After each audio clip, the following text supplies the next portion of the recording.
Dears, कैसी हैं आप सब। आज हम स्टार्ट करने जा रहे हैं RTI act 2005, that is right to information act 2005। इस वीडियो में मैं आपको आरटीआई एक्ट 2005 पूरा कंप्लीट करवाऊंगी। आपको कहीं और से कंटेंट उठाने की ज़रूरत नहीं है।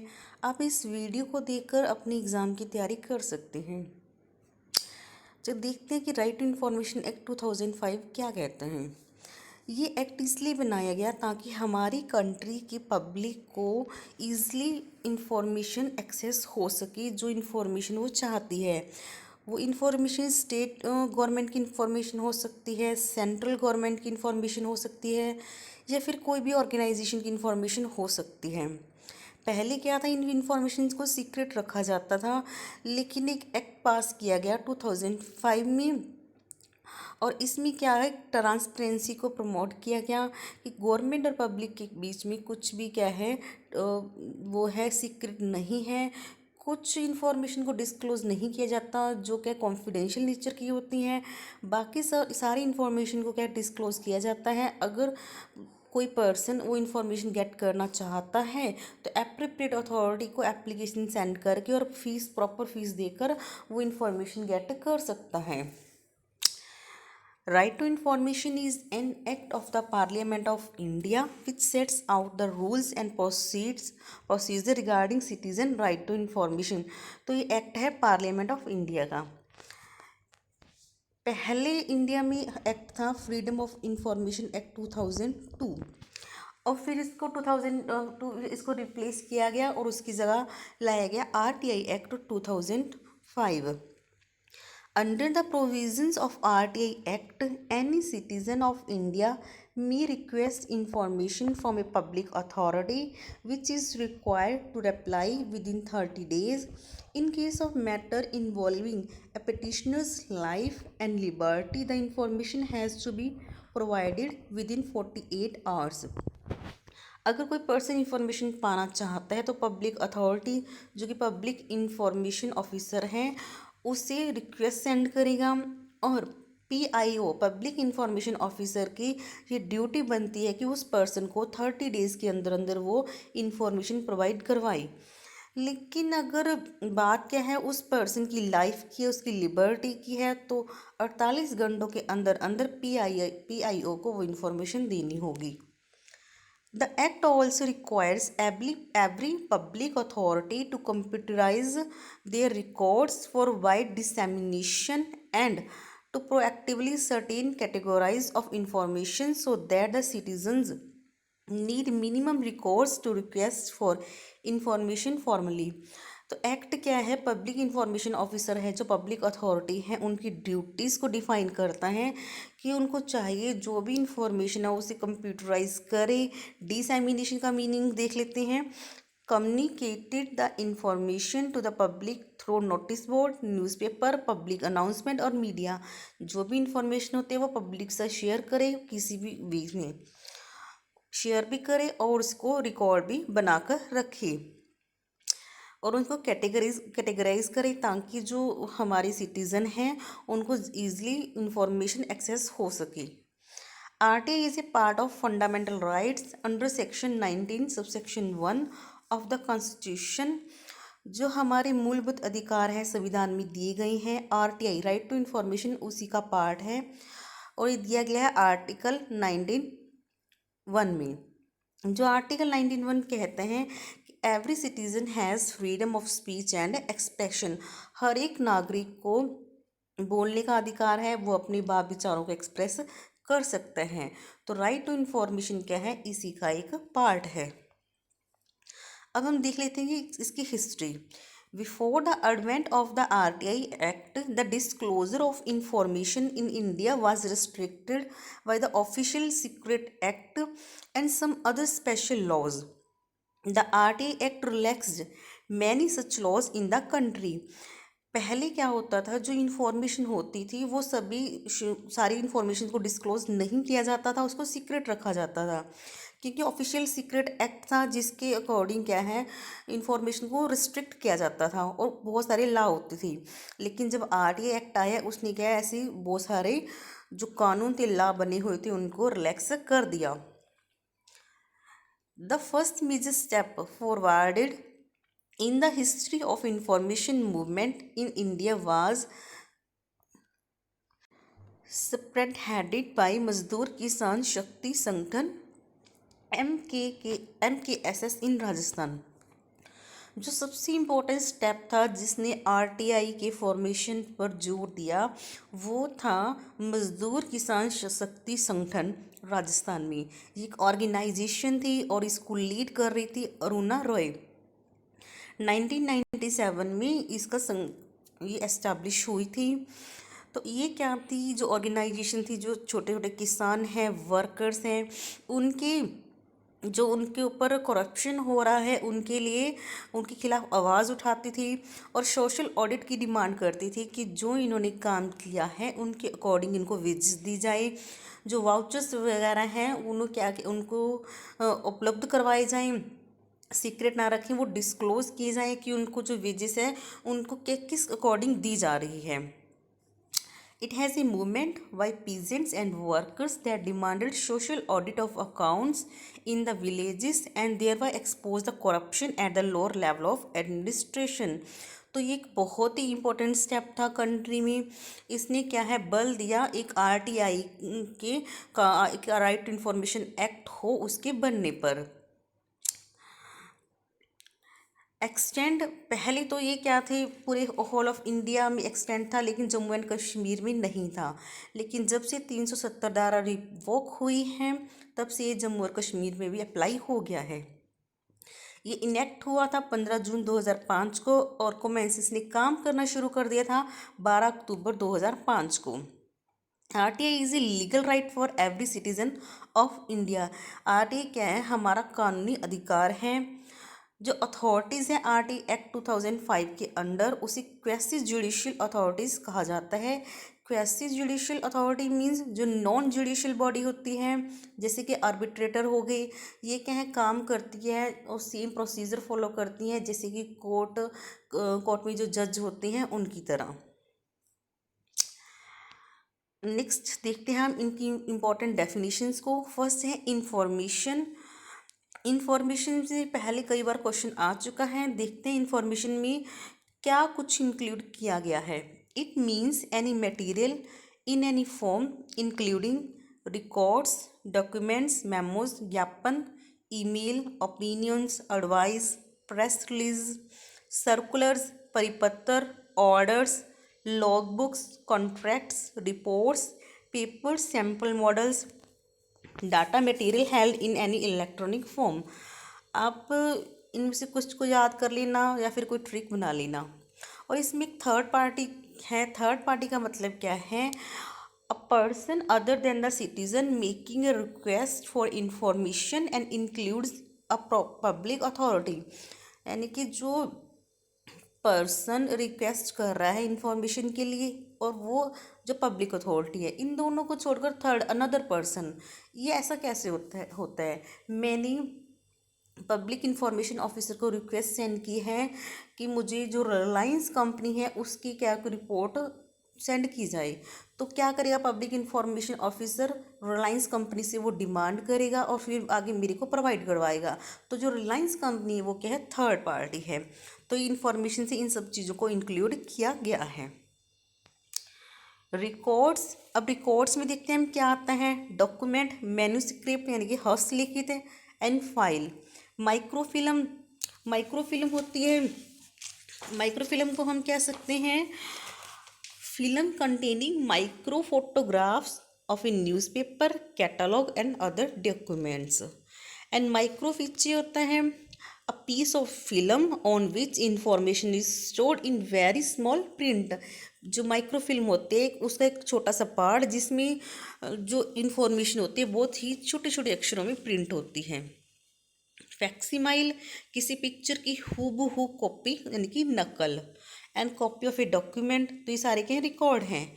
एनी रिप्रोडक्शन ऑफ इमेज और इमेजेस एम्बॉडिड इन सच माइक्रोफिल्म, जो माइक्रोफिल्म है उसमें जो इमेजेस लगी होती हैं उनको द्वारा से रिप्रोड्यूस किया गया है। Any other material produced by computer और एनी अदर डिवाइस, तो ये सारी चीज़ें क्या है, रिकॉर्ड। राइट टू इन्फॉर्मेशन सबसे इम्पॉर्टेंट डेफिनेशन है कि जो हमारे सिटीज़न हैं इंडिया के, उनको क्या क्या राइट हैं। उनको राइट है inspection of work document and record, वो इंस्पेक्ट कर सकते हैं काम को, किसी डॉक्यूमेंट को, रिकॉर्ड को। टेकिंग, वो नोट्स ले सकते हैं, एक्सट्रैक्ट ले सकते हैं, कुछ पार्ट ले सकते हैं किसी इंफॉर्मेशन का। और सर्टिफाइड कॉपी ऑफ डॉक्यूमेंट्स और रिकॉर्ड्स, और क्या सर्टिफाइड सैंपल ले सकते हैं किसी मटेरियल का।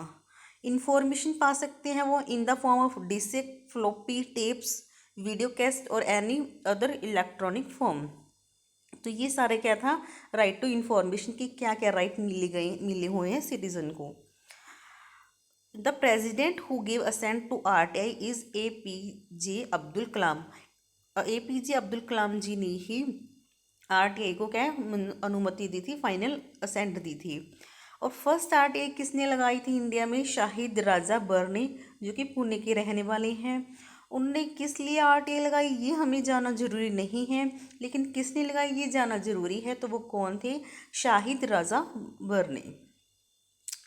नेक्स्ट है एप्रोप्रिएट गवर्नमेंट। एप्रोप्रिएट गवर्नमेंट कौन हो सकती है इस एक्ट में, जो क्या है फाइनल डिसीजन लेती है, कोई प्रोसीजर को फॉलो करती हैं। Means in relation to public authority which is established, constituted, owned और controlled by the funds provided by central government, union treasury administration and state government। अब देखते हैं what does RTI act 2005 provides for. जो RTI act है 2005 हमें क्या देता है, जो information under the control of public authority, जो भी पब्लिक अथॉरिटी है उनके अंडर में जो इंफॉर्मेशन होती है, ये क्या करते हैं, source access to information to citizens. अब देखिए प्रमोट करता है ट्रांसपेरेंसी को एंड अकाउंटेबिलिटी को। ट्रांसपेरेंसी यानी कि पारदर्शिता, जो गवर्नमेंट है और जो सिटीजन है उनके बीच में ट्रांसपेरेंसी को प्रमोट करते हैं, और अकाउंटेबिलिटी फिक्स करते हैं। और क्या इस्टेब्लिशमेंट की हुई है, CIC and SIC, central information commission और स्टेट इंफॉर्मेशन कमीशन। देखिए बहुत ही इंपॉर्टेंट डायग्राम है, इसमें कई सारे सेक्शंस को मैंने कवर किया हुआ है। देखिए अब है कि वो कौन सी प्रोसीजर को फॉलो करना होगा सिटीजन को अगर कोई वो इंफॉर्मेशन गेट करना चाहता है। कोई सिटीजन है वो रिक्वेस्ट कर रहा है इंफॉर्मेशन के लिए,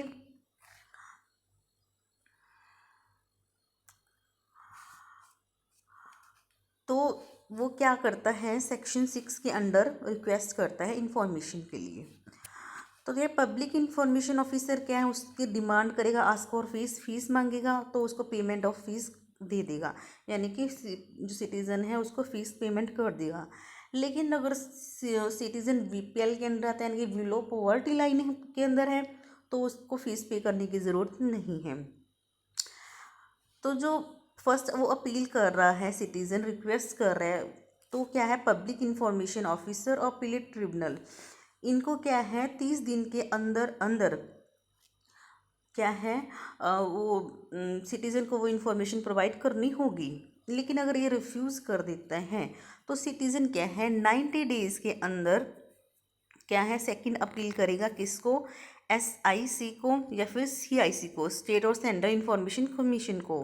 अगर SIC और CIC भी रिफ्यूज़ कर सकते हैं, रिफ्यूज़ कर दें, तो जो सिटीज़न है वो क्या करे, रिट करेगा हाई कोर्ट में, यानी कि हाई कोर्ट में वो याचिका दर्ज करेगा।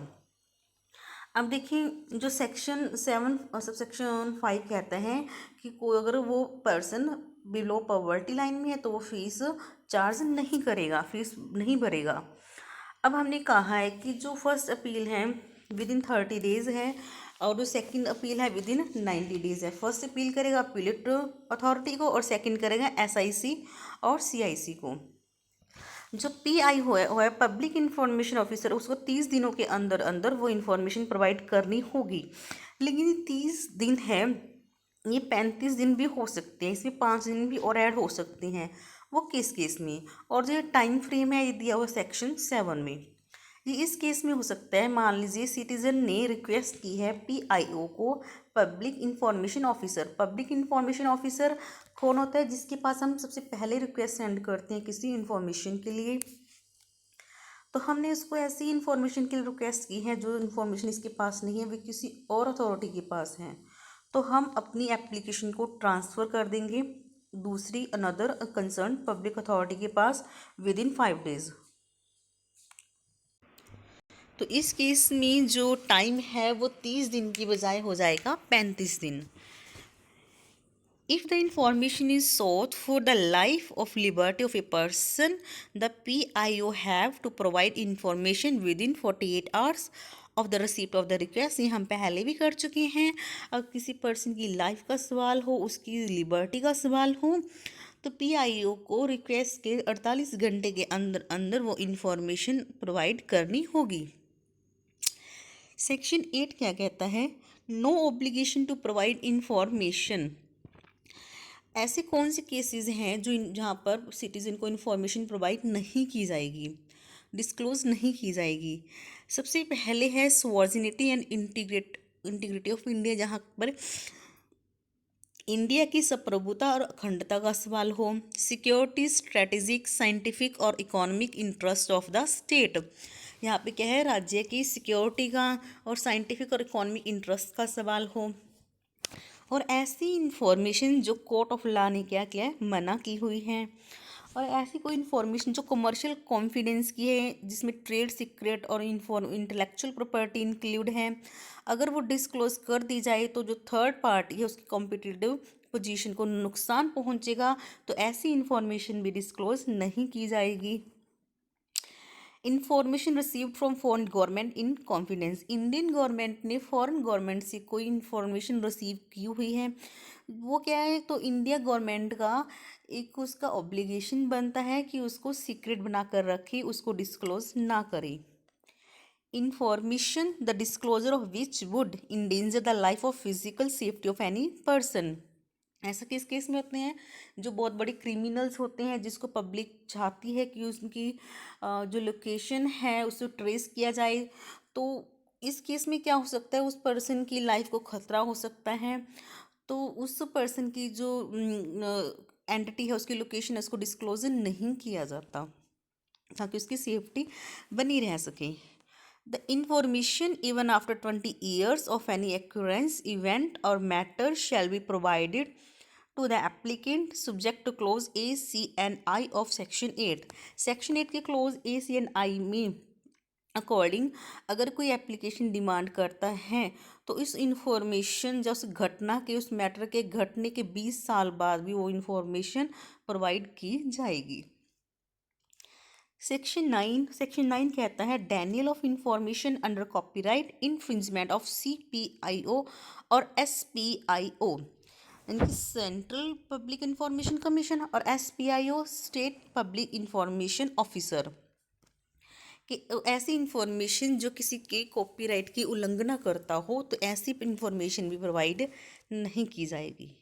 अब हम पढ़ रहे हैं CIC एंड SIC। पहले है CIC, central information commission. Central information commission establish होते हैं सेंट्रल लेवल पर, और इनको अपॉइंट कौन करता है? Central government. तो इस दिया है सेक्शन 12 के अंदर। इसमें कौन कौन होता है? एक तो होता है chief information commissioner, same as chief election commissioner, और 10 अनदर सेंट्रल इंफॉर्मेशन कमिश्नर होते हैं, सेम होते हैं इलेक्शनर कमिश्नर की तरह। अब इनकी अपॉइंटमेंट कौन करता है? इनकी अपॉइंटमेंट करेगा प्रेसिडेंट इंडिया का, और ऑन द रिकमेंडेशन ऑफ एक कमेटी बैठेगी, वो रिकमेंड करेगी, प्रेसिडेंट को एडवाइस करेगी कि आप किसको चीफ इंफॉर्मेशन कमिश्नर और सेंट्रल इंफॉर्मेशन कमिश्नर नियुक्त कर सकते हो। वो सिर्फ रिकमेंड करेगी, जो फाइनल डिसीजन होगा वो प्रेसिडेंट का होगा। और इस कमेटी में कौन कौन होता है? Prime minister, leader of opposition in Lok Sabha, union cabinet minister nominated by prime minister. अब इनकी क्वालिफिकेशन क्या है? कि एक्सपर्ट होने चाहिए कौन कौन सी एरिया में? Law, science and technology, social service, journalism and mass media. अब जो CIC है, सेंट्रल इंफॉर्मेशन कमीशन, इसका हेडक्वार्टर दिल्ली में है, एंड और जो सेंट्रल गवर्नमेंट है और जगह भी एस्टेब्लिश कर सकती हैं। सेक्शन 13 में इनका टेन्योर बताया गया है। इनका टाइम पीरियड है काम करने का, टर्म ऑफ ऑफिस 5 साल या फिर 65 साल केस कंप्लीट होने तक, which average less both for CIC and IC। 5 साल और 65 साल कैसे? जैसे कोई पर्सन है, उसकी एज है 62 ईयर, तो 65 साल कंप्लीट होने में 3 साल रहता है और 5 साल मैक्सिमम टाइम लिमिट है, तो दोनों में से कम क्या हुआ? 3 साल। तो वो 3 साल तक ही ऑफिस पर रह सकता है। रेसिग्नेशन, तो ये रेसिग्नेशन दे सकते हैं प्रेसिडेंट को, रिटर्न में दे सकते हैं। और इनको अपने पद की कसम कौन दिलाता है? प्रेसिडेंट। रिमूवल दिया हुआ सेक्शन 14 के अंदर, इनको रिमूव भी प्रेसिडेंट कर सकता है अगर इन्होंने कोई मिसबिहेव किया है या फिर अपने पद का कोई गलत फ़ायदा उठाया है। तो प्रेसिडेंट क्या करेगा? एक कमेटी बिठाएगा, एक इंक्वायरी की जाएगी, सुप्रीम कोर्ट इंक्वायरी करेगी, और इंक्वायरी में ये प्रूव हो जाता है कि इन्होंने अपनी ऑफिस का मिसयूज़ किया है, तो प्रेसिडेंट इनको रिमूव भी कर सकता है। रीअपॉइंटमेंट CIC तो नॉट एलिजिबल फॉर रीअपॉइंटमेंट। जो सेंट्रल इंफॉर्मेशन कमिश्नर है, उसे रिअपॉइंटमेंट नहीं किया जा सकता। जो फर्स्ट CIC था वो कौन थे? वो थे वजाहत हबीबुल्लाह। नेक्स्ट है SIC स्टेट इंफॉर्मेशन कमीशन। तो ये दिया गया है सेक्शन 15 में। इसमें कौन कौन होता है? स्टेट चीफ इंफॉर्मेशन कमिश्नर और 10 स्टेट इंफॉर्मेशन कमिश्नर। और इनकी अपॉइंटमेंट करते हैं गवर्नर। हमने पढ़ा था CIC में अपॉइंटमेंट कौन करता था? प्रेसिडेंट। और यहाँ पर अपॉइंटमेंट कौन कर रहा है? गवर्नर। यहाँ पर भी कमेटी बैठेगी, वो रिकमेंड करेगी और फाइनल डिसीजन गवर्नर का होगा। और उस कमेटी में कौन कौन होगा? CM chief minister, lead of opposition in state legislative assembly, cabinet minister nominated by chief minister. Headquarter उसी स्टेट में हो सकता है, होगा ही होगा, अनदर स्टेट में भी हो सकता है अगर स्टेट गवर्नमेंट क्या करें? मंजूरी दे।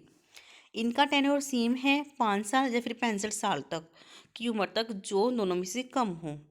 अगर इन्होंने रेसिग्नेशन देना है तो एक गवर्नर को रिटर्न में नोटिस दे सकते हैं। और इनको रिमूव कौन कर सकता है? अंडर सेक्शन 17 गवर्नर ही कर सकता है। लेकिन जो ऑर्डर कौन पास करेगा, फाइनल ऑर्डर, वो प्रेसिडेंट पास करेगा। और ये कसम किन किन के सामने खाते हैं? गवर्नर की उपस्थिति में। और सेक्शन 18 कहता है powers and functions of information commission. इनकी क्या पावर्स हैं? ड्यूटी ऑफ सेंट्रल और state commission to receive complaint from any person. यानी कि इनकी क्या ड्यूटी बनती है? कोई पर्सन है, इनको कंप्लेन करता है। कौन person? Whose application is not received और रिफ्यूज बाई PIO। ऐसा पर्सन जिसकी एप्लीकेशन क्या है? रिसीव नहीं की या फिर रिफ्यूज़ कर दिया। किसने? PIO पब्लिक इंफॉर्मेशन ऑफिसर ने उनकी एप्लीकेशन को रिसीव नहीं किया, मना नहीं किया, तो वो जाके कंप्लेन करेंगे किसको? सेंट्रल और स्टेट कमीशन को। If he thinks that PIO has given false information, या फिर किसी पर्सन को PIO ने कोई गलत इन्फॉर्मेशन दी है, amount of fees is unreasonable, या फिर फीस जो ज़्यादा चार्ज कर ली है, who has not given a response to a request for information or access to information within the time limit specified under the act। या फिर वो क्या है, कोई उसने रिक्वेस्ट की है इंफॉर्मेशन के लिए और उसने कोई रिस्पॉन्स नहीं दिया। अगर इंफॉर्मेशन प्रोवाइड किया तो विद इन टाइम लिमिट नहीं किया, उस टाइम लिमिट क्या है वो क्रॉस हो गई है। सेक्शन 20 पेनल्टी के बारे में बताता है। इफ CIC और SCIC गिव्स फॉल्स इन्फॉर्मेशन, गलत इन्फॉर्मेशन देते हैं तो उन पर पेनल्टी लगेगी। कितनी पेनल्टी? 250 पर डे, एक दिन की 250, लेकिन ये 25,000 से ज़्यादा नहीं हो सकती। और अगर उन्होंने इनकम्प्लीट इन्फॉर्मेशन दी है या फिर रिजेक्ट कर दिया या मिसलीडिंग इन्फॉर्मेशन प्रोवाइड की है, तो और अलग से फ़ाइन चार्ज करे होगा वो, जहाँ पर जो सेंट्रल गवर्नमेंट और स्टेट गवर्नमेंट जो उनको सही लगेगा उतना फ़ाइन चार्ज करेगी। और ये फ़ाइन है उनकी ऑफिसर्स हैं जो उनकी पर्सनल सैलरी में से डिडक्ट किया जाएगा। सेक्शन 21 कहता है production of action taken in good faith. कि कोई CIC है, SIC है, इन्होंने क्या कोई ऐसा डिसीजन लिया जो गुड फेथ में था, तो क्या है उनको प्रोटेक्ट किया जाएगा, उनको जेल नहीं होगी, उनके खिलाफ कोई लीगल प्रोसीडिंग नहीं हुई, कोई उनको फाइन नहीं लगेगा। मान लीजिए CIC और SIC ने किसी पर्सन को इन्फॉर्मेशन प्रोवाइड नहीं की, क्योंकि उनको क्या है उस पर्सन की आइडेंटिटी पर शक था, उनको लगता था कि वो हमारी उस इंफॉर्मेशन को मिसयूज़ करेगा जो हमारी कंट्री के खिलाफ है। तो इस केस में उन्होंने जो ये काम किया है वो गुड फेथ था, उनका गुड टाइटल था, तो उन पर कोई भी प्रोसिक्यूशन नहीं हुआ, कोई केस नहीं हुआ, कोई लीगल प्रोसीडिंग्स नहीं की जाएगी। सेक्शन 24 कहता है act not to apply to certain organisation. कौन कौन सी ऐसी ऑर्गेनाइजेशंस हैं जिन पर RTI एक्ट 2002 अप्लाई नहीं होता? वो है इंटेलिजेंसी एंड सिक्योरिटी ऑर्गेनाइजेशन, जो स्पेसिफाई की गई है सेकंड शेड्यूल में। लेकिन अगर इंफॉर्मेशन ऐसी हो जो रिलेटेड हो to allegation of corruption and human rights violation, तो उसको वो इस अंदर नहीं आती, उसको डिस्क्लोज किया जाएगा। और ये इंफॉर्मेशन क्या है, जब CIC और SI अप्रूवल दे देता है 45 दिन के अंदर अंदर उस इंफॉर्मेशन को प्रोवाइड करना होगा। Every notification issued shall be laid before each House of Parliament and state legislature. Monitoring and reporting section 25 में आता है। इसमें क्या है कि जो CIC है, सेंट्रल इंफॉर्मेशन कमिश्नर, और स्टेट इंफॉर्मेशन कमिश्नर, ये क्या हर साल क्या करते हैं, जो भी इन्होंने काम किया है, जो भी पब्लिक इंफॉर्मेशन कमिश्नर ऑफिसर ने काम किया है, जो भी RTA एक्ट के अंदर जो भी काम हुआ है, उन सबको मॉनिटर करेंगे, उनकी हर जांच पड़ताल करेंगे और एक रिपोर्ट तैयार करेंगे। तो CIC SI ने क्या किया, रिपोर्ट तैयार की, और रिपोर्ट किसको भेज दी, सेंट्रल गवर्नमेंट को या फिर स्टेट गवर्नमेंट को। तो सेंट्रल गवर्नमेंट और स्टेट गवर्नमेंट कहाँ पर लेके जाएगा उस रिपोर्ट को, बिफोर पार्लियामेंट और असेंबली ऑफ द स्टेट। तो ये सारा जो मॉनिटरिंग और रिपोर्टिंग है, ये किसके अंदर कैटेगराइज किया गया है, सेक्शन 25 ऑफ द एक्ट। अब इस रिपोर्ट में क्या कुछ होगा, इस रिपोर्ट में होगा the number of request made, साल में कितनी रिक्वेस्ट आई हैं, नंबर ऑफ डिसीजन मेड, कितनी डिसीजन लिए गए, कितनी रिक्वेस्ट को इंफॉर्मेशन सेंड कर दी गई है और किनको अभी पेंडिंग है, number of appeals refer to SIC और CIC। इनके ऐसी अपील्स जो पहले पब्लिक इंफॉर्मेशन ऑफिसर है उसने क्या किया है, इंफॉर्मेशन प्रोवाइड नहीं की, तो उस सिटीज़न ने वो अपील की है किसको, सेंट्रल इंफॉर्मेशन कमिश्नर को और स्टेट इंफॉर्मेशन कमिश्नर को। पर्टिकुलर्स ऑफ डिसिप्लिनरी एक्शन, ऐसे एक्शन जो डिसिप्लिनरी एक्शंस लिए गए हैं, और कितना अमाउंट चार्ज करे, कितना अमाउंट टोटल कलेक्ट किया गया है। Recommendation for reform for the development improvement modernisation to this act. तो अगर SIC और CIC को लगता है कि कोई ना कोई इसमें रिकमेंडेशन होनी चाहिए, इस एक्ट में सुधार होना चाहिए, ताकि इस एक्ट के का डेवलपमेंट हो सके, कुछ इम्प्रूवमेंट हो सके और मॉडर्नाइजेशन हो सके, तो वो अपने सुझाव भी इस रिपोर्ट में देंगे। नेक्स्ट है section 26 appropriate government to prepare programmes. अब जो गवर्नमेंट है वो क्या करे, कौन कौन सी प्रोग्राम बनाएगी ताकि जो RTA एक्ट है उसके प्रोविजंस को प्रमोट किया जाए, उसको अच्छे से उनको अप्लाई किया जाए। सबसे फर्स्ट है develop and organise educational programmes establish करेगी, सिटीजन्स को क्या करेगी, एजुकेट करेगी, उनको बताएगी कि उनके क्या राइट हैं, वो कैसे इंफॉर्मेशन गेट कर सकते हैं, कैसे वो फॉर्म फिल कर सकते हैं, उनको एडुकेट करना। Encourage public authorities to participate in the development of programme. जो भी एडुकेट अथॉरिटीज़ हैं, central information commissioner, state information commissioner, public information officer, तो इनको क्या करेगी, इनकरेज करेगी कि वो क्या है, हमारे जो प्रोग्राम्स हैं उनको डेवलपमेंट करने में उनकी हेल्प करें।